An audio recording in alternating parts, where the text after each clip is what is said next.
Bismillahirrahmanirrahim. Assalamualaikum warahmatullahi wabarakatuh. Yang terhormat kepada Bapak Topan Abiyuni SPD MPD selaku dosen pengampu dari mata kuliah Pendidikan Pancasila. Dan kepada rekan-rekan yang saya banggakan. Alhamdulillahirrahmanirrahim. Wassalatu wassalamu ala asrafil anbiya'i wal mursalin wa ala alihi wasallim. Sebelumnya, izinkan saya memperkenalkan diri terlebih dahulu. Nama saya Nelly Yunarti. Di sini saya sebagai moderator dan sebagai penyaji. Nah, di sini saya ditemani oleh teman-teman saya. Yang pertama ada Erlifa Nyarianti, ada Anessa Nurjana, ada Ana Halinunisa, ada Siti Nur Halimah, ada Muhammad Gian, ada Muhammad Fahmi, dan ada juga Samsul Ma'arif. Kami adalah perwakilan dari kelompok 2 dan di sini kami akan membahas mengenai Pancasila sebagai dasar negara. Lalu runtutan acara yang akan kami laksanakan, yang pertama adalah pembukaan, yang kedua adalah pembahasan, yang ketiga adalah sesi diskusi, dan yang keempat adalah penutup. Untuk memanfaatkan waktu, marilah kita membuka acara diskusi ini dengan membaca Bismillahirrahmanirrahim bersama-sama. Bismillahirrahmanirrahim. Untuk sesi yang kedua adalah sesi pembahasan. Saya persilahkan kepada pemateri pertama untuk menyajikannya. Assalamualaikum warahmatullahi wabarakatuh. Perkenalkan, nama saya Muhammad Fahmi dengan NPM 2121769. Di sini saya akan menjelaskan materi tentang hubungan teks proklamasi dan pembukaan Undang-Undang Dasar 1945. Nah, di dalam pembukaan Undang-Undang Dasar 1945 ini, tepatnya pada alinea ketiga, terdapat pernyataan kemerdekaan yang dinyatakan oleh Indonesia. Maka ditentukan letak dan sifat hubungan antara proklamasi kemerdekaan pada 17 Agustus 1945 dengan pembukaan Undang-Undang Dasar 1945 sebagai berikut. Yang pertama, disebutkan kembali pernyataan kemerdekaan dalam bagian ketiga. Pembukaan menunjukkan bahwa antara proklamasi dengan pembukaan merupakan suatu rangkaian yang tidak dapat dipisah-pisahkan. Yang kedua, ditetapkannya pembukaan pada 28 Agustus 1945 bersama-sama ditetapkannya Undang-Undang Dasar. Presiden dan Wakil Presiden merupakan realisasi bagian kedua dari proklamasi. Baik, terima kasih. Perkenalkan, nama saya Muhammad Gian Berdaus dengan NPM 2121774. Di sini saya akan memaparkan kembali materi yaitu atau hasil diskusi kami hubungan teks proklamasi dan pembukaan undang-undang bagian ketiga nomor 3. Pembukaan hakikatnya merupakan pernyataan kemerdekaan yang lebih rinci dari adanya cita-cita luhur yang menjadi semangat pendorong ditegakkannya kemerdekaan. Dalam bentuk negara Indonesia merdeka, berdaulat, bersatu, adil, dan makmur dengan berdasarkan asas kerohanian Pancasila. Dari sudut ilmu hukum secara yuridis, proklamasi merupakan saat tidak berlakunya tertib hukum kolonial dan saat mulanya berlaku tertib hukum nasional. Secara politik ideologi, proklamasi mengandung arti bahwa bangsa Indonesia terbebas dari penjajahan bangsa asing yang memiliki kedaulatan untuk menentukan nasib sendiri dalam suatu negara. Proklamasi Republik Indonesia. Terima kasih. Untuk pembahasan materi selanjutnya, saya akan membahas tentang kandungan pembukaan Undang-Undang Dasar 1945. Kira-kira apa sajakah isinya? Mari kita bahas. Pertama, mengandung logika ilmiah. Pada alinea ke-1, pembukaan Undang-Undang Dasar 1945 merupakan pernyataan yang bersifat umum atau premis mayor. Penjelasan bahwa penjajahan di atas dunia harus dihapuskan.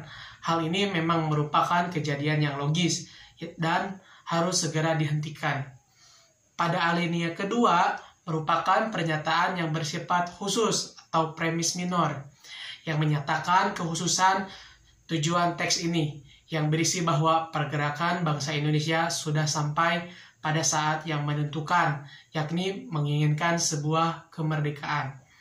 Pada alinea ketiga merupakan suatu kesimpulan atau conclusio yang merupakan isi simpulan dari teks Undang-Undang Dasar 1945 yang berisi dengan ini bangsa Indonesia menyatakan kemerdekaannya. Pada alinea keempat merupakan konsekuensi logis atas adanya kemerdekaan, yaitu sebuah negara yang merdeka harus membentuk sistem pemerintahan yang merupakan tindak lanjut dari pernyataan negara harus melindungi, mensejahterakan, dan mencerdaskan, serta sebagainya. Untuk selanjutnya, isi kandungan dalam pembukaan Undang-Undang Dasar 1945 mengandung isi pikiran. Pada alinea pertama adanya nilai hak kodrat. Hak kodrat merupakan karunia dari Tuhan Yang Maha Kuasa yang melekat pada manusia dan individu sebagai makhluk sosial. Hak ini tertera jelas pada Undang-Undang Dasar 1945 alinea pertama yang menyatakan bahwa sesungguhnya kemerdekaan itu ialah hak segala bangsa, dan oleh sebab itu maka penjajahan di atas dunia harus dihapuskan karena tidak sesuai dengan peri kemanusiaan dan peri keadilan. Pada alinea kedua. Nah, pada alinea kedua ini terkandung makna bahwa adanya kodrat akan kemerdekaan. Dan untuk merealisasikannya sebagai bentuk konsekuensi yang logis dari alinea pertama yang menyatakan bahwa kemerdekaan, maka negara merdeka merupakan negara yang bebas dari kekuasaan atau penjajahan negara lain. Negara bersatu merupakan sebuah kebulatan yang bersama. Berdaulat mengartikan sebuah hubungan yang eksisten, adil mewujudkan negara yang sejahtera dan makmur dapat memenuhi kebutuhan warga negaranya.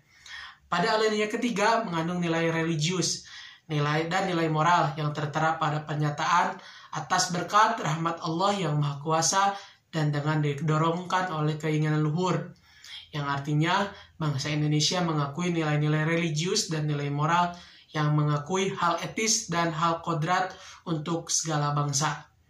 Selanjutnya pada alinea keempat memiliki kandungan kefilsafatan. Pertama, adanya tujuan negara. Tujuan dibuatnya sebuah negara. Yang kedua, tentang ketentuan diadakannya Undang-Undang Dasar Negara itu dalam suatu Undang-Undang Dasar Negara Republik Indonesia. 3. Tentang bentuk negara Indonesia yang berbentuk sebagai negara republik. Dan 4. Tentang dasar filsafat negara yang berisi Pancasila. Kandungan yang selanjutnya yakni mengandung 4 pokok pikiran, yaitu pokok pikiran yang pertama menyatakan bahwa negara Indonesia merupakan negara persatuan yang melindungi segenap bangsa Indonesia dan seluruh tumpah darah Indonesia, mengatasi segala paham, golongan maupun perorangan. Hal ini merupakan penjabaran dari sila ketiga. Pokok pikiran yang kedua yang menyatakan negara hendak mewujudkan suatu keadilan sosial bagi seluruh rakyat Indonesia. Hal ini negara memiliki kewajiban untuk mensejahterakan seluruh rakyat Indonesia. Pokok pikiran yang ketiga menyatakan bahwa negara berkedaulatan rakyat, artinya negara harus bersifat demokratis. Pokok pikiran yang keempat yang menyatakan bahwa negara berdasarkan atas ketuhanan yang Maha Esa menurut dasar kemanusiaan yang adil dan beradab. Hal ini mengandung bahwa negara harus menjunjung semua kebersamaan agama dalam pergaulan hidup bangsa Indonesia. Dari semua pokok-pokok pikiran tersebut disimpulkan bahwa semua itu merupakan perwujudan dari sila-sila yang ada dalam Pancasila. Sekian pemaparan materi dari saya. Saya persilakan kepada pemateri selanjutnya. Terima kasih. Baik, selanjutnya saya akan memaparkan kedudukan dan fungsi Pancasila. Yang pertama, kedudukan sebagai sumber tertib hukum. Pancasila sebagai dasar negara merupakan sumber dari segala sumber hukum atau sumber tertib hukum Indonesia. Dengan demikian, Pancasila merupakan asas kerohanian tertib hukum Indonesia yang dalam pembukaan Undang-Undang Dasar 1945 dijelmakan lebih lanjut ke dalam 4 pokok pikiran. Lebih lanjut lagi, menurut Kailan 2016 dalam alinea keempat pembukaan UUD 1945 termuat unsur-unsur yang menurut ilmu hukum disebut rich order atau legal order, yaitu kebulatan dan keseluruhan peraturan-peraturan hukum yang meliputi 4 hal. Yang pertama, adanya kesatuan subjek, yaitu penguasaan yang mengadakan peraturan hukum. Hal ini terpenuhi dengan adanya suatu pemerintahan negara Republik Indonesia. Pembukaan Undang-Undang Dasar 1945 alinea keempat. Lalu yang kedua, adanya kesatuan asas kerohanian yang merupakan suatu dasar dari keseluruhan peraturan-peraturan hukum. Hal ini terpenuhi oleh adanya dasar filsafat negara Pancasila sebagaimana tercantum dalam alinea keempat pembukaan Undang-Undang Dasar 1945. Yang ketiga, adanya suatu daerah yang dimana peraturan-peraturan hukum itu berlaku terpenuhi oleh kalimat seluruh tumpah darah Indonesia sebagaimana tercantum dalam alinea keempat pembukaan UUD 1945. Dan yang keempat, adanya kesatuan waktu di mana seluruh peraturan-peraturan hukum itu berlaku. Hal ini terpenuhi dengan kalimat alinea keempat pembukaan Undang-Undang Dasar 1945. Maka disusunlah kemerdekaan kebangsaan Indonesia itu dalam suatu Undang-Undang Dasar Negara Indonesia. Hal ini menunjukkan saat mulai berdirinya negara Republik Indonesia yang disertai dengan tertib hukum sampai seterusnya selama kelangsungan hidup negara Republik Indonesia. Selanjutnya, saya akan memaparkan fungsi pembukaan Undang-Undang Dasar 1945. Syarat-syarat sebagai fundamental norm dapat dilihat dari segi yang pertama, dalam hal-hal terjadinya ditentukan oleh pembentuk negara dan terjemah dalam suatu bentuk serta dinyatakan dalam suatu lahir atau ijab kabul atau ijab dikabulkan sebagai penjelmaan kehendak pembentuk negara untuk menjadikan hal-hal tertentu sebagai dasar dari negara yang dibentuknya. Lalu yang kedua, dalam hal isinya, memuat dasar-dasar pokok negara sebagai berikut. Yang pertama, dasar tujuan negara, tujuan umum dan ikut melaksanakan ketertiban dunia yang berdasarkan kemerdekaan, perdamaian abadi, dan keadilan sosial.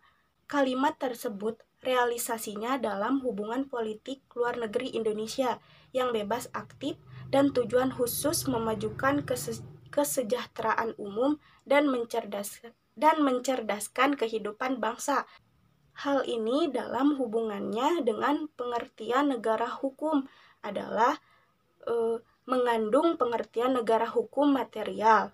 Lalu yang kedua, ketentuan diadakannya Undang-Undang Dasar, maka disusunlah kemerdekaan kebangsaan Indonesia itu dalam suatu Undang-Undang Dasar Indonesia yang terbentuk dalam suatu susunan negara Indonesia. Nah, lalu yang ketiga, bentuk negara yang terbentuk dalam suatu susunan negara Republik Indonesia yang berkedaulatan rakyat. Dan yang keempat, dasar filsafat negara atau asas kerohanian negara dengan berdasarkan kepada ketuhanan yang Maha Esa, kemanusiaan yang adil dan beradab, persatuan Indonesia, dan kerakyatan yang dipimpin oleh hikmat kebijaksanaan dalam permusyawaratan perwakilan. Nah, mungkin itu saja yang dapat saya sampaikan. Mohon maaf apabila ada kesalahan. Wassalamualaikum warahmatullahi wabarakatuh. Nah, di sini saya akan membahas mengenai Pancasila ada dalam pembukaan Undang-Undang Dasar 1945. Nah, sebelumnya Pancasila itu berasal dari dua kata, yakni panca yang berarti 5 dan sila yang berarti asas. Maka bisa disimpulkan bahwa Pancasila merupakan 5 asas yang dijadikan pedoman oleh warga negara Indonesia. Nilai dasar yang ada dalam Pancasila itu dijadikan pedoman untuk norma-norma bagi warga negara Indonesia sesuai dengan peraturannya. Sila-sila tersebut saling bersatu dan bersinergi sehingga membentuk kesatuan agar Indonesia tetap berdiri kukuh sesuai dengan keinginan para pendahulu. Dan juga dalam pandangan hidup, Pancasila sebagai dasar negara sudah tertuang dalam setiap sila Pancasila. Pancasila itu merupakan satu kesatuan yang bulat dan saling memiliki keterkaitan antar manusia. Makna dari adanya Pancasila dalam pembukaan Undang-Undang Dasar 1945 itu ada pada alinea keempat. Fungsi serta tujuan dari Pancasila yaitu melindungi segenap bangsa Indonesia, mencerdaskan kehidupan bangsa, dan ikut serta melaksanakan ketertiban dunia berdasarkan perdamaian abadi dan keadilan sosial. Kemerdekaan bangsa Indonesia yang disusun dalam Undang-Undang Dasar 1945.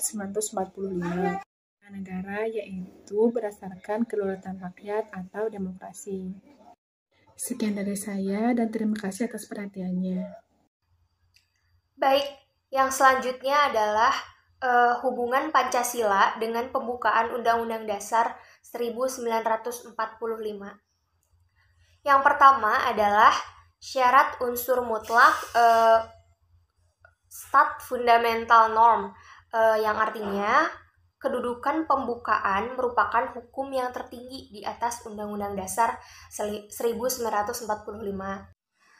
Yang implikasinya, semua jenis peraturan perundang-undangan dari mulai pasal-pasal Undang-Undang Dasar 1945 hingga peraturan daerah itu harus sesuai dengan pembukaan Undang-Undang Dasar 1945.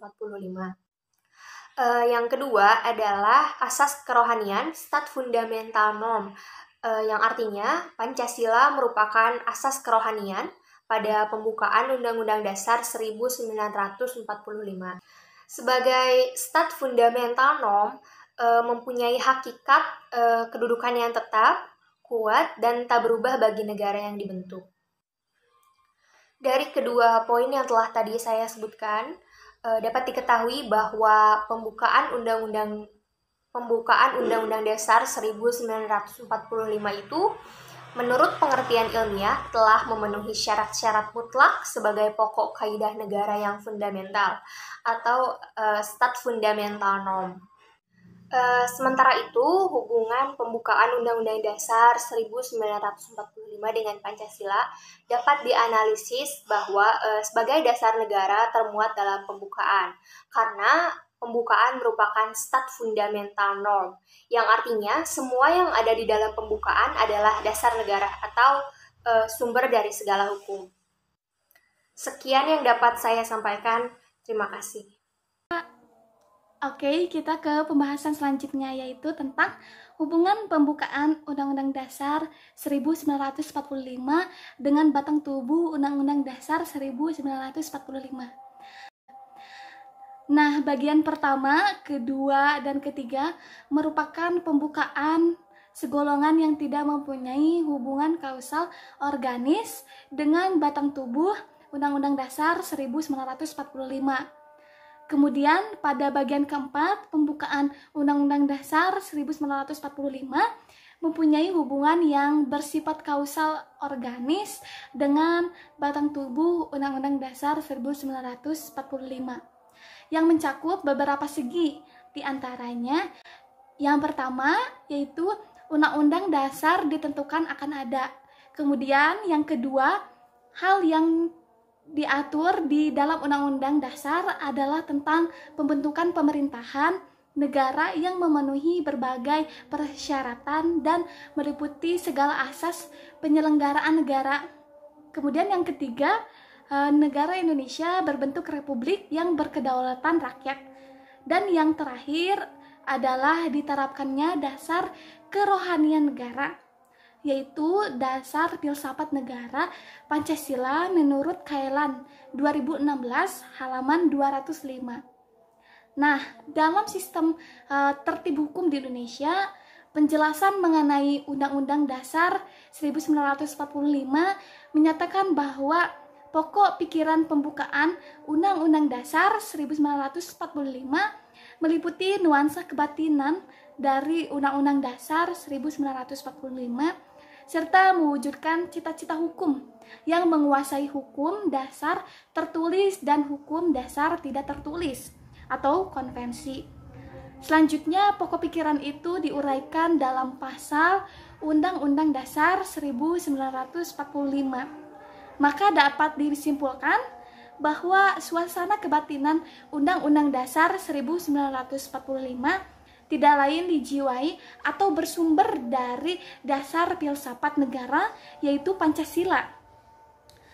Nah, pengertian inilah yang menunjukkan bahwa kedudukan dan fungsi Pancasila sebagai dasar negara Republik Indonesia. Sementara itu, Undang-Undang Dasar 1945 sebagai konstitusi atau hukum dasar negara Indonesia untuk deskripsinya mencangkup yang pertama pengertian. Nah, di pengertian ini adalah keseluruhan naskah yang terdiri dari pembukaan batang tubuh dan penjelasan. Kemudian kedudukannya adalah sebagai sumber hukum tertinggi. Untuk isinya yaitu sebelum amandemen 16 bab, 36 pasal, 4 aturan peralihan, kemudian dengan 2 tambahan. Nah, sesudah amandemen ini terdiri dari 21 bab, 73 pasal, 170 ayat, 3 pasal peralihan, dan 2 pasal tambahan. Untuk sifatnya ini yaitu singkat dan supel, tertulis, maka rumusannya jelas, kemudian supel dan elastis, dan juga memuat norma-norma dan juga peraturan hukum positif Indonesia yang tertinggi. Untuk fungsinya ini adalah sebagai alat kontrol terhadap norma hukum yang ada di bawahnya, sesuai tidak dengan undang-undang yang lebih tinggi. Yang terakhir, untuk sejarahnya yaitu Undang-Undang Dasar 1945 dibuat dan dirumuskan dalam BPUPKI 2 dan disahkan dalam PPKI. Terima kasih. Materi yang terakhir ini akan disampaikan oleh saya, yang mana materi ini mengenai implementasi nilai-nilai Pancasila. Nah, teman-teman, Pancasila ini dapat diimplementasikan ke berbagai bidang. Nah, bidang apa saja sih yang dapat diimplementasikan dari Pancasila? Nah, yang pertama ada bidang politik. Nah, bidang politik ini dapat dibagi menjadi 2 bagian. Yang pertama ada suprastruktur politik, yang kedua ada infrastruktur politik. Nah, suprastruktur politik ini mencakup lembaga eksekutif, yudikatif, dan legislatif. Lembaga-lembaga tersebut ini harus menjalankan tugas sesuai dengan pedoman dasar negara kita, yaitu Pancasila. Pada poin kedua ada infrastruktur politik. Apa saja sih yang ada di dalam infrastruktur politik ini? Di antaranya ialah lembaga kemasyarakatan dan media massa. Nah, media massa contohnya politik berita yang ditayangkan dan ada di berbagai informasi harus dibatasi oleh konstitusi. Nah, yang kedua, Pancasila dapat diimplementasikan ke dalam bidang ekonomi. Nah, bidang ekonomi ini mengacu pada 5 nilai Pancasila. Salah satunya, bidang ekonomi harus terciptanya keadilan sosial bagi seluruh rakyat Indonesia. Next, di dalam bidang sosial budaya. Nah, implementasi di dalam bidang sosial budaya ini, kita harus menekankan suatu kebersamaan. Nah, seperti apa sih suatu kebersamaan itu? Nah, seperti diadakannya gotong royong, saling membantu antar masyarakat, berlaku adil, mengadakan musyawarah untuk menghasilkan mufakat, dan meyakini adanya kekuasaan Tuhan Yang Maha Esa. Yang terakhir ialah implementasi di dalam bidang Hankam. Nah, kita sebagai warga negara Indonesia berhak dan wajib ikut serta dalam upaya pembelaan negara. Nah, dalam mempertahankan negara kita sendiri juga bukan hanya tugas seorang TNI dan Polri saja. Kita juga sebagai warga negara harus mempertahankan negara kita sendiri sebagai bentuk rasa tanggung jawab sebagai warga negara Indonesia. Nah, teman-teman, jadi Pancasila ini sangat dibutuhkan dan sangat berguna untuk negara kita sendiri. Adanya Pancasila sebagai arah di dalam negara Indonesia, agar negara Indonesia tidak kehilangan arah, agar negara Indonesia mempunyai identitas dan sebagainya. Mungkin hanya itu yang bisa saya sampaikan. Selebihnya mohon maaf apabila banyak kekurangan dan banyak salah kata. Wassalamualaikum warahmatullahi wabarakatuh. Nah, mungkin sekian yang dapat kelompok kami sampaikan. Nah, kami dapat menarik kesimpulan yaitu Pancasila merupakan dasar filsafat negara yang ada dalam pembukaan Undang-Undang Dasar, yang artinya setiap hal dalam konteks penyelenggaraan negara harus sesuai dengan nilai Pancasila, termasuk peraturan perundang-undangan, pemerintahan, sistem demokrasi, dan lainnya. Sekian dari kami. Mohon maaf apabila ada kesalahan. Terima kasih atas perhatiannya. Wassalamualaikum warahmatullahi wabarakatuh.